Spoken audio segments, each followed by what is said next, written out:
Siguiendo algunos puntos o los datos que nos dan estos relatos de la infancia en San Lucas. Después vamos a ver en San Mateo, cómo San Mateo presenta la infancia de Jesús. Entonces, ahorita estamos enfocados ahí. Quiero que veamos este pasaje que es clásico de lo que conocemos de Jesús. Jesús perdido y hallado en el templo, así dice, ¿no? Perdido en Jerusalén. Este episodio lo encontramos a partir de Lucas 2:40. ¿Por qué desde 2:40? Porque ahí habla de la presentación de cuando él estaba chiquito, a los 40 días. Según la ley de Moisés, tenían que llevar al niño a presentarlo, al primogénito, presentarlo en el templo de Jerusalén y recibían una bendición por parte del sacerdote. Era como una consagración. Y junto con la presentación del primogénito, se ofrecían también ofrendas. Pueden ser de grano, podrían ser para un sacrificio, un cordero, el que podían más, pues un toro, incluso un becerro, y los más pobres pues ofrecían unas palomitas, y eso es lo que ofreció María y José. Quiero que leamos el versículo 39, después de haberlo presentado y haber recibido la bendición de Simeón. Viene estos breves versículos que dicen: cuando terminaron de cumplir todo lo que mandaba la ley del Señor, ellos regresaron a Galilea, a su ciudad de Nazaret. El niño crecía y se fortalecía, llenándose de sabiduría, y la gracia de Dios estaba con él. Ese último versículo que dice que regresaron a Nazaret, y el niño crecía y se fortalecía, llenándose de sabiduría, y la gracia de Dios estaba con él. Ahí tenemos el resumen de los años de Jesús, desde los 40 días como hasta los 12 años. Solo un versículo nos habla de 10 años de la vida de Jesús. ¿Ustedes qué creen que haya pasado en ese tiempo, en Nazaret? Pues que lo fueron criando al niño, y fue creciendo como un niño normal. Lo más lógico es eso. ¿Verdad? Crecer bajo el cuidado de sus padres, aprender a caminar, a comer. En esos años también lo empezaron a mandar a aprender a leer. Si bien no era común, o sea que en ese tiempo la escuela era de privilegiados, solo el que podía pagar por ejemplo, un maestro casi particular, pues era el que aprendía a leer y escribir, pero eso costaba dinero. Sin embargo, en las comunidades judías estaba la necesidad de aprender a leer precisamente la Torá, la Biblia, y a los niños se les instruía probablemente en la sinagoga para que aprendieran a leer la Torá. Esa era la escuela, básicamente. Era como su escuela. Aprendían a leer, pero también aprender los mandamientos, aprender la ley, empezar su educación desde pequeños. Entonces, pero lo demás, seguramente, pues él aprendió de sus padres y empezó a aprender también el oficio de carpintero como José, que así lo reconocerán después, ya cuando él empieza su predicación, el hijo del carpintero, así lo conocen. Entonces, es lo único que sabemos, pero en la lógica no nos causa ningún conflicto, ningún problema, ni mucho menos. Hay algunos evangelios, quería traer uno, pero se los voy a traer mejor la próxima clase. Algunos relatos donde ponen, pero ya son los evangelios apócrifos, le digo que ya son escritos, después vamos a hablar de ellos, donde por ejemplo ponen una historia donde Jesús estaba haciendo pajaritos de barro, hacía animalitos, hacía ovejitas, vaquitas, y jugando con los otros niños, según el relato, les decía: ahora salten, y los monillos saltaban, ¿no? Y decían, y a los pajaritos les soplaba y los pajaritos volaban hacia los gorriones. Y entonces los niños fueron a contar a sus papás lo que hacía Jesús. Mira, Jesús hizo esto, dice. Y los papás le dijeron: ya no se junten con él porque es un mago, y empezaba así como a ver cierto rechazo por lo que hacía Jesús. Pero ese es un relato ya como lleno de fantasía, de imaginación, de leyenda o de lo que quiera, ¿no? De mostrar a Jesús niño haciendo Probablemente había algunas cosas que lo hacían diferente, pero alguna vez en clases anteriores ya les había dicho, el ir cobrando conciencia de su naturaleza divina, pues tuvo que también ser algo gradual, algo que él a medida que creció fue entendiendo y reconociendo. Y así lo vemos incluso adulto, antes de empezar su ministerio, su vida pública, en el desierto, enfrentando las tentaciones.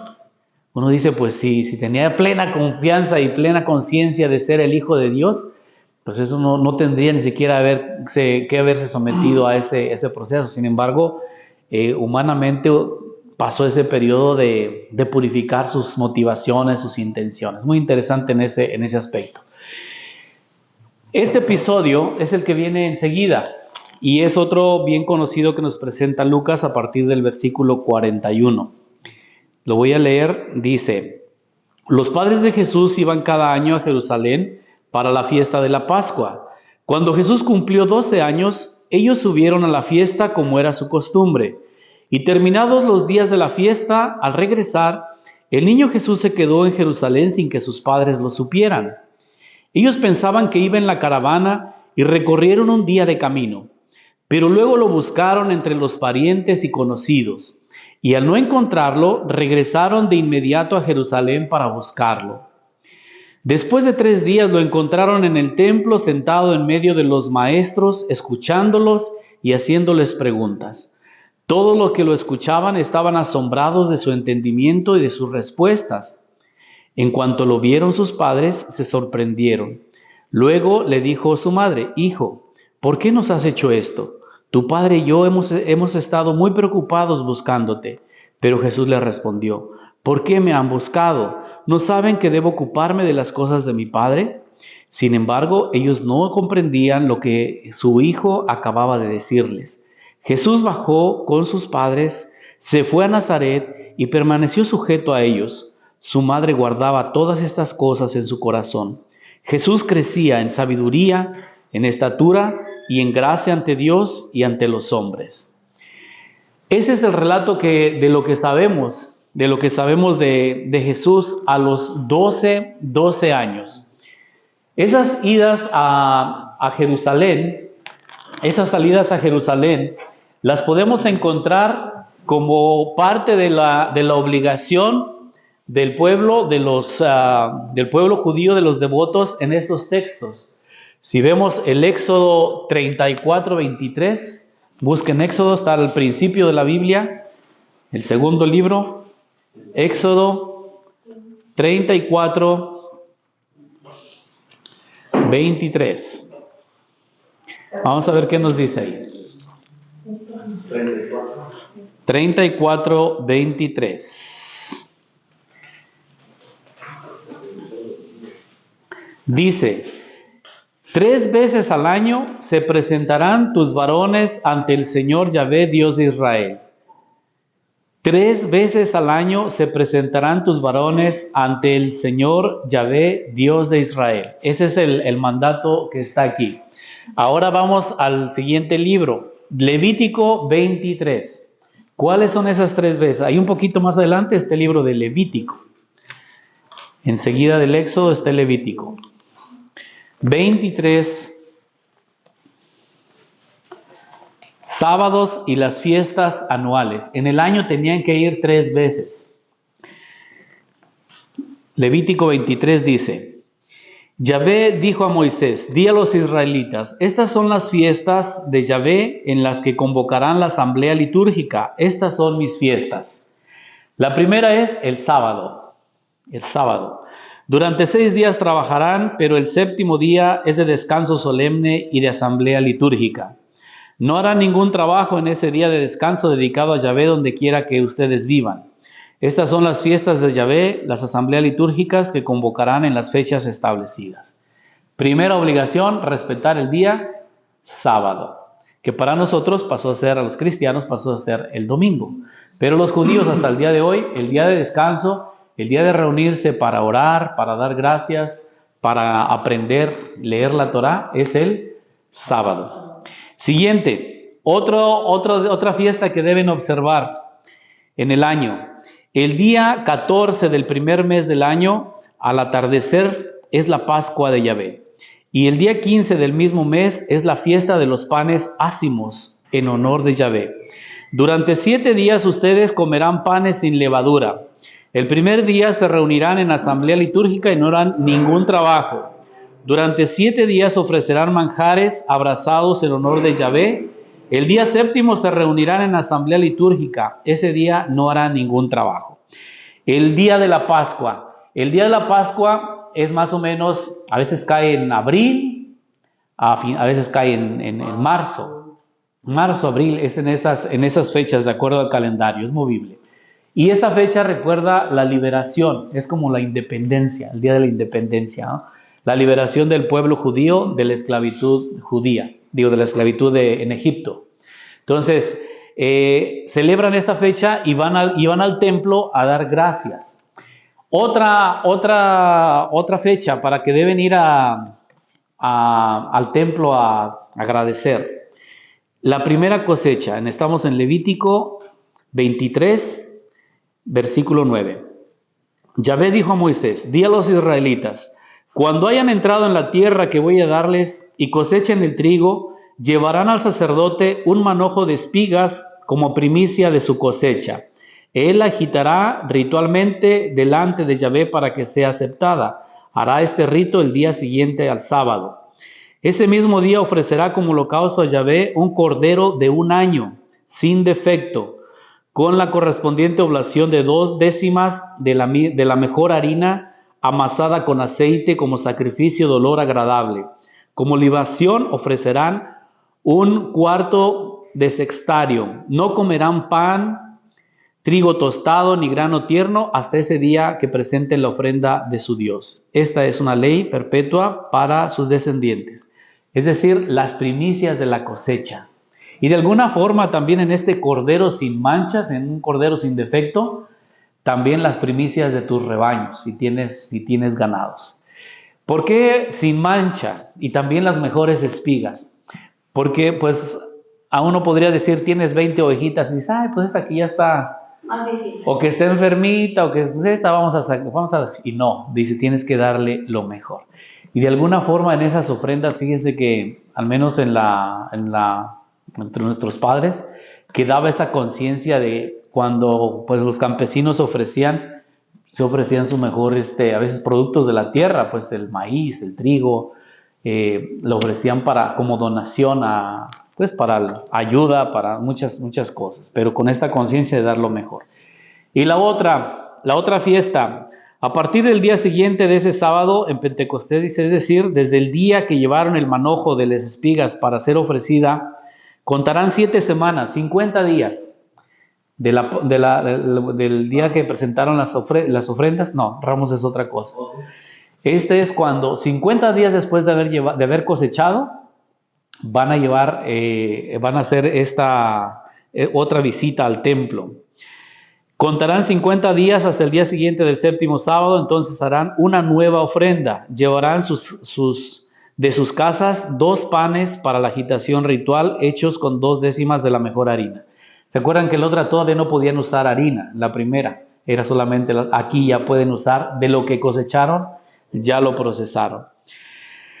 ¿Qué quiere decir esto? ¿Por qué les leo esto? Bueno, que Jesús y su familia están cumpliendo la tradición, la religiosidad judía, de él consagrarlo cuando era un bebé, circuncidarlo, y en esta edad de los 12 años están visitando el templo de Jerusalén.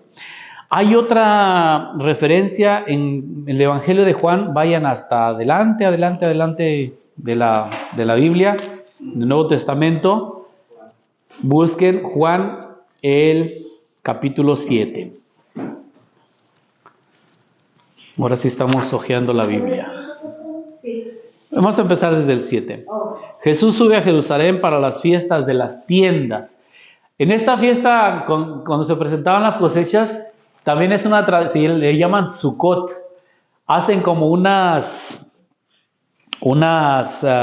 enramadas, como unas casitas así de paja o de palitos así armadas, y para recordar que ellos fueron nómadas, que ellos fueron peregrinos, que ellos salieron de Egipto y no tenían nada.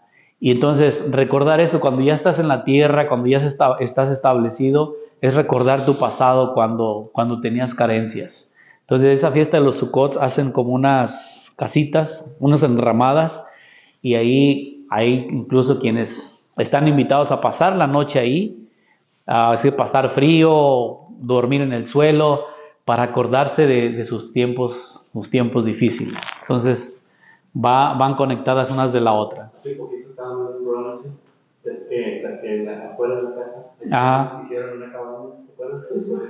Sí, y las hacen, no estás en la ciudad, las hacen allá afuera, enfrente de la casa. Sí.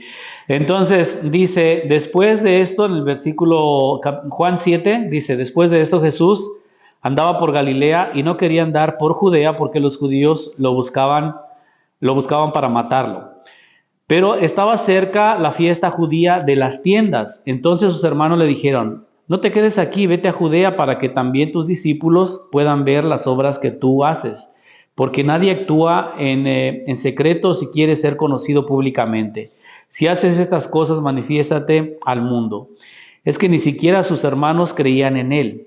Jesús les dijo, mi tiempo todavía no ha llegado, pero el tiempo de ustedes siempre está presente. El mundo no puede odiarlos a ustedes, pero a mí sí, porque yo doy testimonio de que sus obras son malas. Suban ustedes a la fiesta. Yo no subiré a esta fiesta porque mi tiempo aún no ha llegado. Pero cuando sus hermanos subieron a la fiesta, después él también subió, pero no públicamente, sino en secreto. Es decir, esas procesiones a Jerusalén eran frecuentes a la Pascua, a dar gracias, a presentar las primicias. Entonces era parte ya de su vida. ¿Cuál es la importancia de esto? Esas tres peregrinaciones, los familiares de Jesús muestran pues que son una familia judía devota, que son hijos de su tiempo, pues en pocas palabras. Siguiendo a Lucas, es posible plantear que Jesús creció en el seno de una familia religiosa observante de las leyes judías, en una aldea muy pequeña, Nazaret, y posiblemente de escasa importancia para el mundo judío, porque cuando lo presentan a Nicodemo, si acaso de Nazaret puede salir algo bueno, porque pues era un lugar muy pequeño. Su infancia transcurrió, estábamos hablando entre los años 3 y 11, y cuando cumplió esos 12 años, según la mayoría de edad, según las leyes de su época, fueron a Jerusalén. Lucas nos comparte este episodio familiar. Llama la atención que María y José no se dieran cuenta, pero imaginemos, pues eran grupos de familias, eran gente conocida, y a veces pues iban con los primos, dicen, pues ellos pensaban, iban a pie, entonces seguramente va con ellos. Emprendieron el regreso, y cuando ya era el momento de acampar al término del día, dice, pues ya llama a Jesús, pues, para que dice, y no está. Se dieron cuenta de que no estaba y se quedó. Y regresan a Jerusalén. Entonces, es un episodio curioso, interesante de esta actitud de Jesús. Hasta el día de hoy hay un rito que se hace que se llama el Bar Mitzvah. El Bar Mitzvah, cuando los muchachos hacen como una ceremonia pública, tienen que cantar partes de la Torá. Es como una fiesta donde ellos de alguna forma empiezan a adquirir entrar a la edad adulta. Uno dice a los 13 años, pues todavía son muy jóvenes, pero se les llama Bar Mitzvah, significa hijo de los mandamientos. Uno que ya puede cumplir los mandamientos, que ya entiende amar a Dios sobre todas las cosas, amar al prójimo como a ti mismo, no matarás, no robarás. Son los mismos mandamientos de la ley de Moisés que tiene el mundo judío, la religión judía, pues son los mandamientos que nosotros tenemos explicados también, aplicados con la enseñanza de Jesús. Entonces, eso tengámoslo en cuenta. Actualmente pues es a los 13 años. Probablemente en ese entonces eran los 12 años cuando se celebraba esa fiesta. Tal vez, no nos dice específicamente Lucas, pero tuvo que ver con ese cambio en Jesús, que ya entraba a su edad adulta. Y por eso lo pone, fíjense, habla a los 8 días cuando le dan el nombre de Jesús, Joshua, cuando lo circuncidan, y luego a los 40 días, cuando ya pasó la cuarentena, también había un rito de purificación de María, la mamá, y del bebé, que ya estaba un poquito más consolidado, lo llevan, lo presentan y lo bendicen en el templo. De ahí, ese salto hasta este momento tiene su importancia, porque es cuando Jesús deja la infancia y empieza a entrar a una edad adulta. Entonces, por eso nos llama la atención eso. Ahora, la otra cosa. Este sería el motivo por el cual Lucas pues pone a Jesús en esa edad, que en ese tiempo los 12, no los 13 como se hace actualmente, era la edad en que pasaban a la edad adulta, a ser responsables de sus actos, y también ya estaban habilitados, incluso, fíjense, para poseer propiedades, contraer matrimonios, y también a cumplir todos los mandamientos de la ley mosaica. A esa edad también tenían la posibilidad de ser elegidos para leer la Torá en público. 13 años. Y participar activamente en la religión. Tengan en cuenta también, la expectativa de vida era de 50 años máximo. O sea, no era el que llegaba a 70, 80, así lo dice el Salmo, el más robusto hasta 80, era otra, pues es otra cultura, es otra forma, entonces se casaban también muy jóvenes, y también muy jóvenes también asumían responsabilidad, pero no nos asustemos que... Eso no es nuevo, porque ¿cuántas quinceañeras empiezan a adquirir ciertas responsabilidades que uno dice, te deberías esperar, pero pues no por... Todavía les falta madurar, todo lo que sea. Pero bueno, en el tiempo, en lo cultural, en lo social de ese entonces, era así. Ya empezaba. No significaba que al otro día ya se iban a casar, absolutamente. Pero sí marcaba como una nueva etapa en el crecimiento de la persona. Es como decir aquí a los 18. Pero es que allá... Y aún a los 18 a veces. No, ahorita allá la ventaja es de que desde niños pues, empiezan a enseñar la Torá y lo van llevando desde niños, y yo creo que todo eso les ayuda para que empiecen a ayudar un poquito más. Sí, pues ahí dependerá siempre. Tenía sus razones, ¿cómo decir? Su justificación social, cultural. Insisto, primero, nosotros todo lo medimos desde lo que vemos actualmente. Pero incluso le digo, el tiempo de vida o la expectativa de vida es mucho mayor ahora. En aquel entonces, pues no. Las enfermedades, la alimentación, muchas cosas eran de otra situación, otra realidad. Entonces, la vida, podríamos decir, era más corta. Entonces, y también las responsabilidades o la madurez, pues se les exigía más. También. Entonces Jesús, después de cumplidos sus 12 años, se sintió con la confianza suficiente para ir al templo, ocuparse de los asuntos de su padre.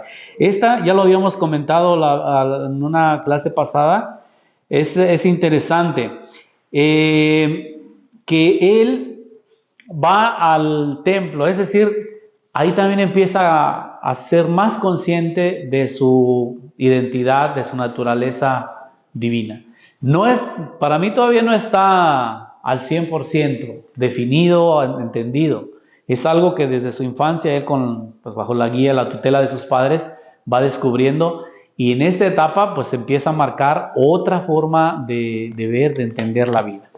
Nosotros hoy en la formación cristiana, pues por ejemplo con la formación en los sacramentos, bautismo, comunión, la confirmación. La confirmación ahora se pide que al menos tengan 13 años, al menos.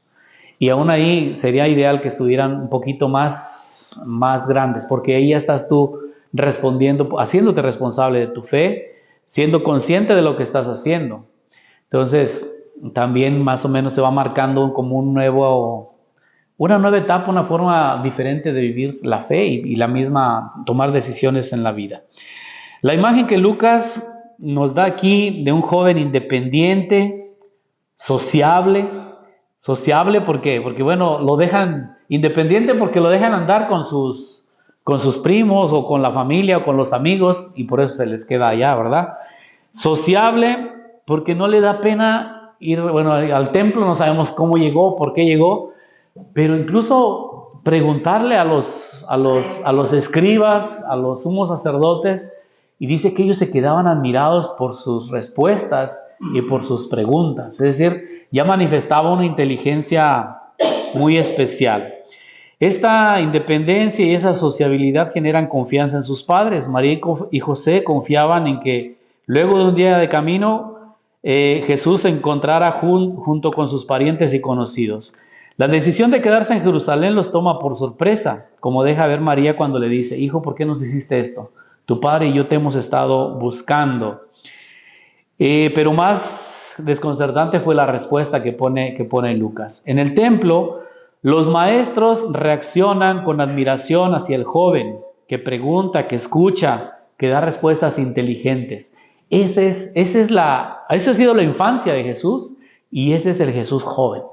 Un Jesús independiente, curioso, preguntón, inteligente y sociable. Si se fijan que son cualidades pues que hablan o lo presenta muy bien de él. Entre líneas, porque si uno lo ve rápido, pues nomás ves ahí a un muchachito que se le perdió a los papás. Es posible que Jesús mostrara ya un conocimiento avanzado de las Escrituras, porque ya las había leído y escuchado desde pequeño, y estuviera deseoso de comenzar a servir a su Padre que es Dios en el cielo. Es lo que parece sugerir su respuesta, que resulta también enigmática o misteriosa para María y José. ¿Por qué me buscaba? ¿No saben que debo ocuparme de las cosas de mi Padre? Ahí es donde hay como el comienzo de un conocimiento, autoconciencia de su naturaleza y su misión divina. El evangelista no cuenta qué respondió María a la pregunta de Jesús, pero es probable que haya indicado a su hijo que aún debía obedecer a sus padres. Dice: pues sí, Jesús, pero pues mientras sean peras o sean manzanas, a nosotros, te vienes con nosotros. Lucas dice que Jesús volvió a Nazaret y vivió sujeto a María y a José. El texto también dice que su madre conservaba cuidadosamente todas esas cosas en su corazón, porque son experiencias de este Jesús, de una misión especial, misteriosa, desde que es concebido, desde que nace, desde que va creciendo. Seguramente nos hubiera gustado conocerlo, y eso es lo que a veces hacen algunos evangelios apócrifos, conocer esos pequeños detalles que manifestó Jesús en su infancia, como eso de hacer pajaritos de barro que volaban y cosas así. Y después les voy a leer un texto con más calma. Pero lo importante aquí, Jesús crecía en sabiduría. Y sabiduría es decir, no solo adquirir conocimiento, sino en su forma de entender la vida, las decisiones, las responsabilidades. En estatura, o sea, empezó como un bebé, un niño, un infante, un joven. Iba creciendo en estatura y en gracia ante Dios y ante los hombres. También son dos cosas bien interesantes que describe Lucas. Es apenas un parrafito, un versículo que nos deja de esto, pero describe lo que sería toda la infancia y la juventud de Jesús. Crecer en gracia de Dios, pues como de una familia devota, religiosa, respetuosa, y él también, obediente a la ley de Moisés. Y de gracia ante Dios y ante los hombres. Ante los hombres, ¿qué es? Pues que también se ganaba el respeto, se ganaba la amistad, se ganaba la solidaridad, los valores humanos básicos que nos permiten ser pues personas de bien. Ese es el único relato un poquito de lo que más sabemos de Jesús, pero insisto, son estos dos versículos, se los vuelvo a leer. El del 2:39, que cuando terminaron de presentarlo en el templo cumplieron lo que mandaba la ley, Ellos regresaron a Galilea, a Nazaret. Y versículo 40, Lucas 2:40. El niño crecía y se fortalecía, llenándose de sabiduría, y la gracia de Dios estaba con él. Infancia. Y luego, cuando después de que se les perdió y que lo encontraron a este joven, Jesús bajó con sus padres, se fue a Nazaret, permaneció sujeto a ellos. Su madre guardaba todas estas cosas en su corazón. Jesús crecía en sabiduría, en estatura, en gracia de Dios, ante Dios y ante los hombres. Ahí está la descripción. ¿Qué pasó con la infancia y la juventud de Jesús? Esto. Vivió con una familia, vivió conforme a las leyes religiosas, a la fe judía.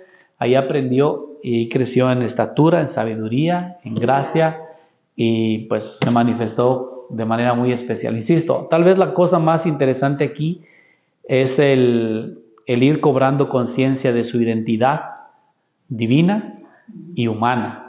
Y después la forma en que todo lo fue llevando hasta pues empezar a hacer su vida pública, su enseñanza, su forma de leer e interpretar la Biblia, la Torá, su forma de tratar a los demás y de atender a los rechazados, a los humildes, a los pobres, a los enfermos. Todo ahí, todo es como un caminito, si se fijan, que va preparándolo para la gran misión que va a cumplir. Y después, ya en su vida pública, también todo lo que va sucediendo y lo va preparando para el momento, a su glorificación, como lo llamará el Evangelio. El Hijo de Dios va a ser glorificado, que es la muerte en cruz y la resurrección. Entonces es un proceso humano, muy humano, de ir descubriendo y al mismo tiempo una participación divina pues también misteriosa, pero muy palpable, muy concreta en la persona de Jesús. ¿Me expliqué más o menos? Entonces ya sabemos qué hizo Jesús de niño chiquito y de joven. ¿Sí? Bueno. Padre, también, si no me equivoco, a eso, esa es la única vez que ya cuando después de que Jesús nació a los 12 años y que lo fueron a buscar, sí dice que José, su papá José y su mamá lo fueron a buscar. Entonces, yo pienso que esa fue la última vez que yo veo que la Biblia menciona a José como en la familia. Sí, porque ya después, ya en su edad adulta, ya no. Ahí, según la tradición, José muere cuando Jesús era joven. No sabemos, pero ya también hay cambia la dinámica de la familia. Porque cuando María va a buscarlo, cuando le dicen, tu hijo se volvió loco y anda predicando, fue María, dice, con sus hermanos, con sus parientes, y lo querían recoger, pero ya no se menciona a José. Y cuando van a las bodas ya no se... También, tampoco en las bodas de Caná nada más se menciona a María. Pero, entonces... Una pregunta, ahorita que estaba platicando de lo de la niñez de Jesús, no dice nada, ni Jesús sabría ¿cómo se dice? Su procedencia, o sea, porque su papá, que José era su padre adoptivo, ¿verdad? Ajá. Me vino la pregunta, ¿Jesús sabía él eso? Bueno, a lo mejor no, está ahí incógnita, ¿no? Pero sabemos que no es su padre yo. Pero él es reconocido como el hijo de José, el hijo del carpintero, y ahí está expresado. Ahí está, no hay duda de eso. Él lo asumió, lo recibió desde antes de que naciera. ¿Y por qué a los procesos nos dicen Padre putativo. Se llama padre putativo como padre, y por eso se abreviaba Pepe, padre putativo. De ahí viene.